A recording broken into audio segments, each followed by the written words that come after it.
Hi, my name is Neil Insko.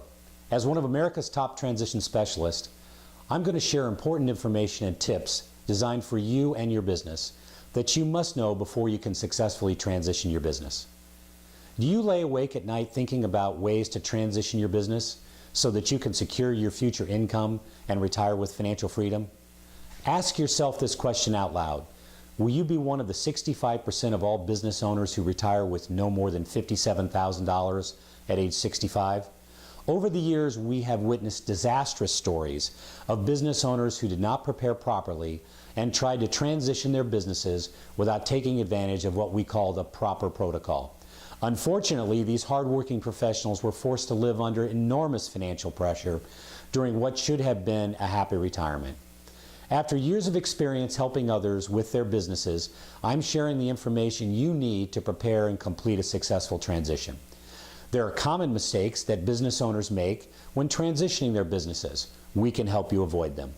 The following videos show you the proven step-by-step processes you need whether you own a tire shop, restaurant, or professional practice. You'll gain important information about selling or transitioning out of your business, regardless if you transition to a family member, employee, or outsider. I believe experience is what you get when you don't get what you want. I also believe these videos will change your life. Once you have watched these videos, feel free to contact the advisor that gave you this information. Thank you for watching.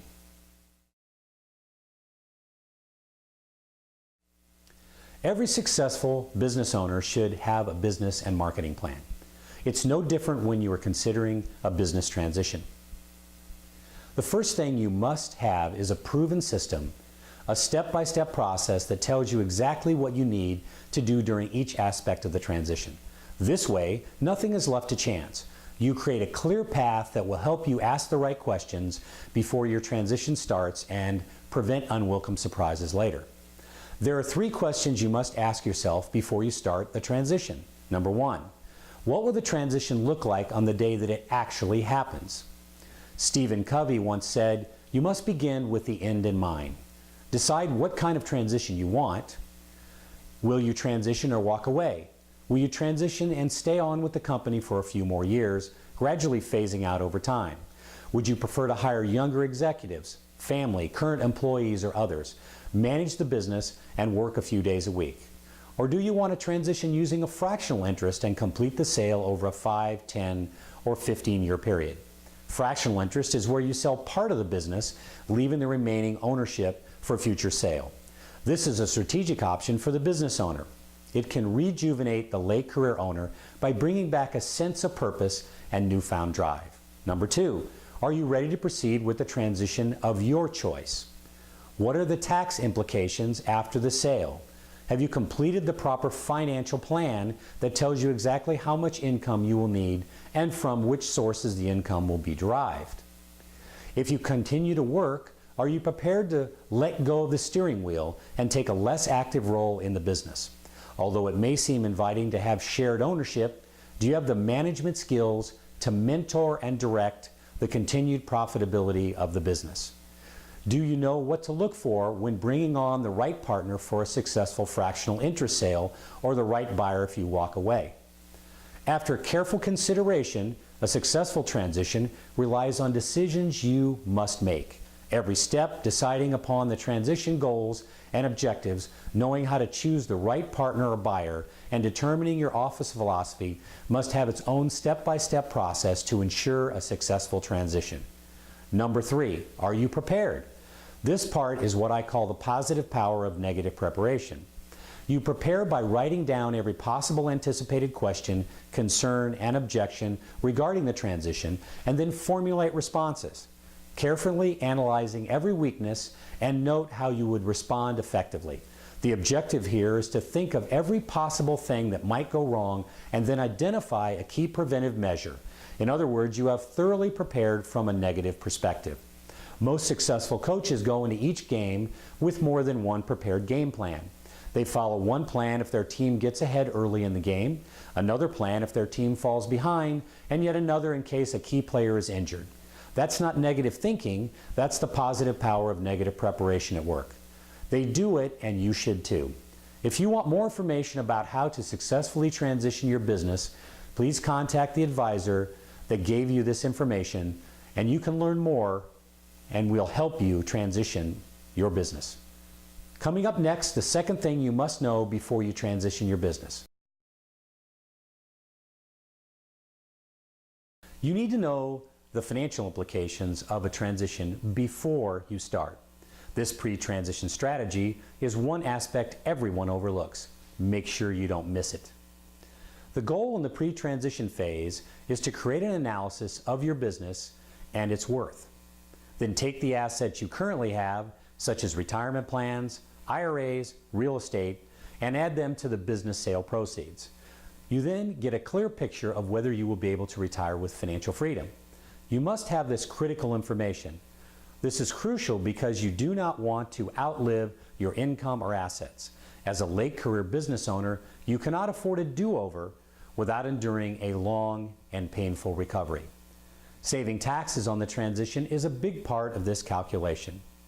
There are many ways to save taxes on the sale depending upon the type of transition you select, such as establishing a defined benefit plan, selling the stock and not the assets of the business, and setting up a donor-advised fund. These legal remedies can save you hundreds of thousands of dollars. However, these must be decided on before, and you need a specialist to evaluate and identify the right strategies for your transition. Business owners who also have a stake in business real estate can pay off the building and receive rental income. The proper way to receive this income ideally should be planned during the pre-transition phase. If you are like most business owners, your major asset is a qualified plan. Although these plans are great for tax savings and retirement savings, they carry 4 significant traps: tax trap, access trap, distribution trap, and death trap. Let me explain. The tax trap, the amount of actual deduction you get when, for example, you contribute to your 401k plan. The tax savings is small compared to the taxes you will pay at distribution. Access trap. Before you turn 59 and a half, you cannot access the money without incurring a significant tax and penalty. Distribution trap. On April 1st in the year you turn 70 and a half, you are required to start taking money from the plan and are taxed on that distribution.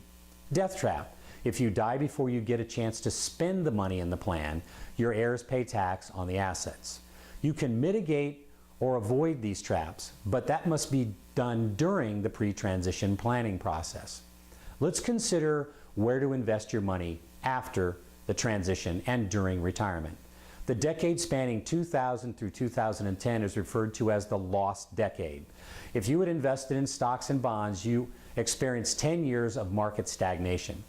Note the following statistics gleaned from this time period. The average equity fund investor received less than half of the S&P 500, beating inflation by less than 1% per year. According to Barclays Aggregate Bond Index, the average fixed income investor received only a 15% return of the related benchmark. The typical asset allocation investor received less than a 30% return of the S&P 500, which didn't even beat inflation by 2.5% per year on an annual basis. Given these factors, you want a retirement strategy that provides the ultimate in income and wealth building. As a business owner and soon-to-be retiree, you will want a bulletproof retirement plan, a predictable guaranteed moneymaker, whether the stock market grows up or down or sideways. All the gains are locked in the moment that they are credited to your plan. You want your investment strategy to be in a program where you never have a single day of lost income. Imagine the peace of mind you'll have if the sale proceeds from your transition are securely invested, where they can grow tax-free, you can access them tax-free, and you can pass them on to your family tax-free. Financial implications of the business transition are important to you as a source of income and security. You must plan accordingly. In Part 3, you'll learn about finding the right buyer, understanding legal documents, and the transition process.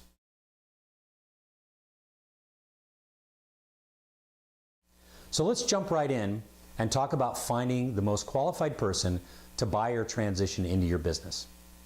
This is critical to the success of the transition. Every potential buyer should be pre-qualified before they have access to the transition documents, tax returns, income statements, and the like. The buyer or partner needs to supply you with proof they have the financial means to own or become a partner in your business. Finding the right partner to join you in the expansion of a business requires an extensive interview process.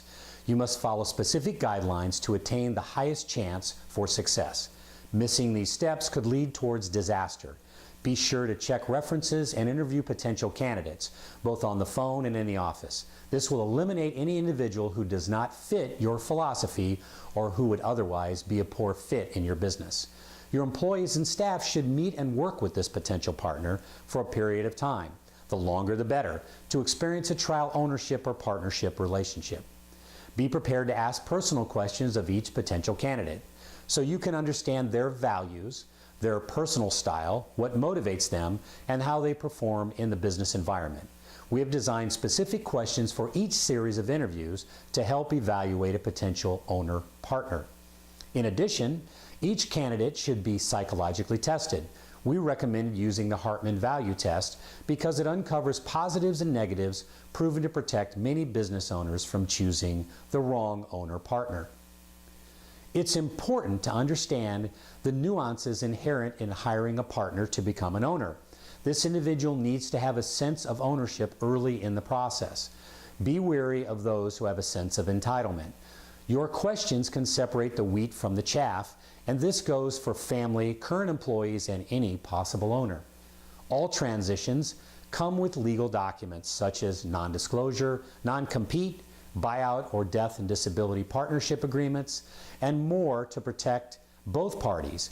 Each party should be represented by separate legal counsel to assist in creating thorough, well-executed documents all parties understand. When selling and walking away with no financial tie to the business, you will want to understand your liability after the sale so you can mitigate it. Keep in mind, a transition is a process, not an event. A well-designed and implemented transition will handsomely reward the buyers, sellers, partners, and stockholders both personally and financially for years to come. I'm Neil Insko with transition information and tips designed with your business in mind. If you want more information about how to successfully transition your business, please contact the advisor who gave you this information, and they will be more than happy to help. Thank you for watching.